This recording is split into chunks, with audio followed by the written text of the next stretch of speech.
Wherever you go, whatever you do, throw a little at it. Omax, Vest and Briefs. Chennai தேனாம்பேட்டையில் மூத்த குடிமக்கள் மற்றும் மாற்றுத்திறனாளிகளுக்கான தபால் வாக்குப்பதிவு வீடு வீடாக நடைபெற்று வருகிறது. கூடுதல் தகவல்களுடன் நேரலையில் இணைகிறார் நமது செய்தியாளர் சந்தோஷ். சந்தோஷ், வணக்கம். சொல்லுங்க, சென்னையை பொறுத்த வரைக்கும் தற்பொழுது தேனாம்பேட்டையில் மூத்த குடிமக்கள் மாற்றுத்திறனாளிகளுக்கான தபால் வாக்குப்பதிவு தொடங்கி நடைபெற்றுட்டு வருது. எத்தனை நாள் இந்த தபால் வாக்குப்பதிவு நடைபெறவிருக்கிறது? விவரங்கள் என்ன, விரிவா வழங்குங்க. வணக்கம்.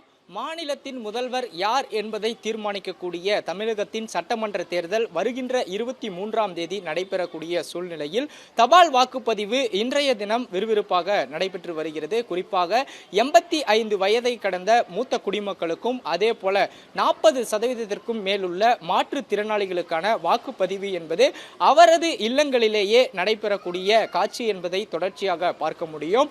காலை 10 மணி முதல் மதியம் அதாவது மாலை 5 மணி வரை இந்த வாக்குப்பதிவு என்பதும் நடைபெற இருக்கிறதாக தகவல்கள் தெரிவித்திருக்கின்றனர். தற்போது நாம் இருக்கக்கூடிய பகுதி என்பது தேனாம்பேட்டையில் இருக்கக்கூடிய ஒரு இல்லத்தில் இருக்கக்கூடிய குடிமக்கள் தான் வாக்காளர் அவரது வாக்கை என்பதனை செலுத்தி இருக்கிறார்.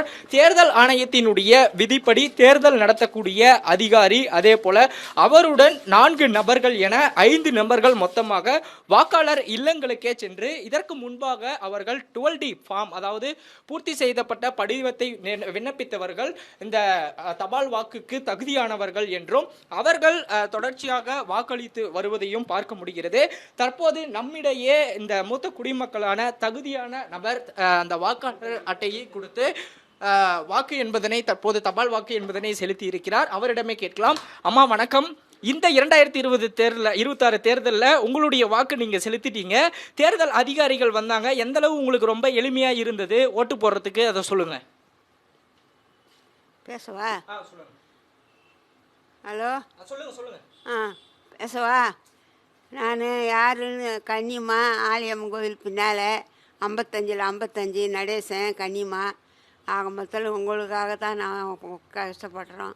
நீங்கள் தான் எங்களுக்கெல்லாம் உபகாரம் பண்ணுறீங்கன்னு உங்களுக்காக தான் நாங்கள் செய்துக்கிறோம். தேர்தல் நடத்தக்கூடிய அதிகாரிகள் வந்து ஓட்டு போட்டிருக்கீங்க, அது எந்த அளவு சுலபமாக இருந்தது? எப்படி உங்களுக்கான அந்த இன்ஸ்ட்ரக்ஷன்லாம் கொடுத்தாங்க? எல்லாம் அப்போ எல்லாம் உங்களுக்கு எல்லாம் உபகாரம், எங்களுக்கெல்லாம் சப்ளிக்கு பண்ணுறீங்க, எல்லாம் நல்லது செய்கிறீங்க. உங்களுக்காக தான் நான் ஓட்டு போட்டுக்கிறேன். நீங்கள் கவலைப்படாதீங்க, நீங்கள் தான் வருவீங்க. ஓட்டு போடுறதுக்கு அதிகாரிகள் வந்து எந்த மாதிரியான உதவி செஞ்சாங்க? நீங்கள் எப்படி ஓட்டு போட்டீங்க அதை சொல்லுங்கள்.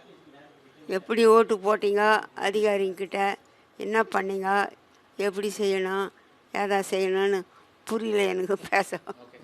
தொடர்ச்சியாக தேர்தல் நடத்தக்கூடிய அதிகாரிகள் வாக்குப்பதிவு தபால் வாக்குப்பதிவுக்கு தேவையான உபகரணங்களை வீடுகளிலேயே எடுத்து வந்து தகுதியடைந்த வாக்காளர்களிடம் இந்த ரகசியமான முறையில் இந்த வாக்குப்பதிவு என்பதை செய்யக்கூடிய வகையில்தான் இல்லங்களில் இந்த வாக்குப்பதிவு என்பதும் தொடங்கி நடைபெற்று வருகிறது.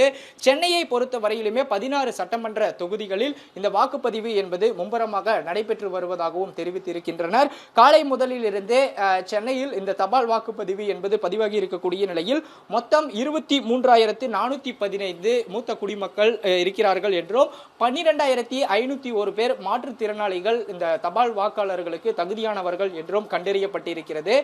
100க்கும் மேற்பட்ட குழுக்கள் என்பது பிரிக்கப்பட்டிருக்கிறது. ஒவ்வொரு தொகுதியிலும், அதாவது ஒவ்வொரு சட்டமன்ற தொகுதியிலும் ஒரு 5 முதல் 10 குழுக்களாக பிரிந்து அவர்கள் இந்த வாக்காளர்களுடைய இல்லங்களை தேடி இந்த வாக்குப்பதிவில் சேகரித்து வருகின்றனர். குறிப்பாக வாக்குப்பதிவு நடைபெறக்கூடிய வாக்குச்சாவடிகளில் செலுத்த முறையினை பயன்படுத்தி தான் இந்த வாக்குப்பதிவு என்பதும் தபால் வாக்குப்பதிவு என்பதும் நடைபெற்று வருகிறது. வாக்குப்பதிவிற்கு தேவையான கைவிரலுக்கு தேவையான அந்த மை, அதே போல தபால் ஓட்டுகளை சீல் வைக்கக்கூடிய அதற்கு தேவையான மெழுகுவர்த்தி உபகரணங்கள் அனைத்தும் இல்லங்களிலேயே எடுத்து வந்து இந்த வாக்குப்பதிவு என்பதை வாக்காளர்கள் எளிமையான முறையில் தங்களுடைய ஜனநாயக கடமையான வாக்குப்பதிவை செலுத்த வேண்டும் என்ற நோக்கத்துடன் தேர்தல் ஆணையம் விழிப்புணர்வுடனும் இந்த தபால் வாக்குப்பதிவை என்பதனை விறுவிறுப்பாக செய்து வருகின்றனர். அந்த வகையில் சென்னையில் இருக்கக்கூடிய 16 சட்டமன்ற தொகுதிகளிலும் ஒவ்வொரு தேர்தல் நடத்தக்கூடிய அதிகாரிகள் அந்த பகுதியில் இருக்கக்கூடிய பிஎல்ஓக்கள் மூலமாகவும் ஒவ்வொரு இல்லங்களை தேடியும் அவர்களிடம் அந்த தபால் வாக்குப்பதிவு என்பதை சேகரித்து வருகின்றனர். இதன் பிறகாக சேகரித்து வைக்கக்கூடிய அந்த வாக்குப்பதிவு என்பதனை சீல் வைக்கப்பட்ட பெட்டிகளில் அடைக்கப்பட்டு அந்த வாக்கு எண்ணிக்கை நடக்கக்கூடிய ஸ்ட்ராங் ரூம் என்று சொல்லக்கூடிய அந்த பகுதிக்கு எடுத்து செல்லப்படும். அந்த வாக்குகள் என்பது பத்திரமாக பாதுகாக்கப்பட்டு மே 4ஆம் தேதி அந்த வாக்குப்பதிவு எண்ணக்கூடிய நிலையில் முதல் வாக்காக தபால் வாக்குகள் எண்ணப்படுவதும் வழக்கம். அந்த வகையில் இவர்களுடைய வாக்கு செலுத்தப்பட்ட முக்கியமான வாக்குகள் என்பதும் அன்றைய தினம் எண்ணப்படுவதும் என்பதும் குறிப்பிடத்தக்கது. இன்றைய தினம் தொடங்கி இருக்கக்கூடிய இந்த தபால் வாக்குப்பதிவு என்பது அடுத்த 2 நாட்களுக்கு, அதாவது 3 தினங்கள் நடைபெறும் என்றும் தெரிவித்திருக்கின்றனர். 16, 17, 18 ஆகிய தேதிகளில் தமிழகம் முழுவதும் இருக்கக்கூடிய 85 வயதிற்கு மேற்பட்ட மூத்த குடிமக்களும் மாற்றுத்திறனாளிகளும் இந்த தபால் வாக்குப்பதிவை செலுத்தலாம் என்றும் தங்களது இல்லங்களிலேயே தேடி வந்து தேர்தல் நடத்தக்கூடிய அதிகாரிகள் வாக்குப்பதிவு செய்வதற்கு உதவியாகவும் இருப்பார்கள் என்றும் தேர்தல் ஆணையம் தெரிவித்திருப்பதும் குறிப்பிடத்தக்கது.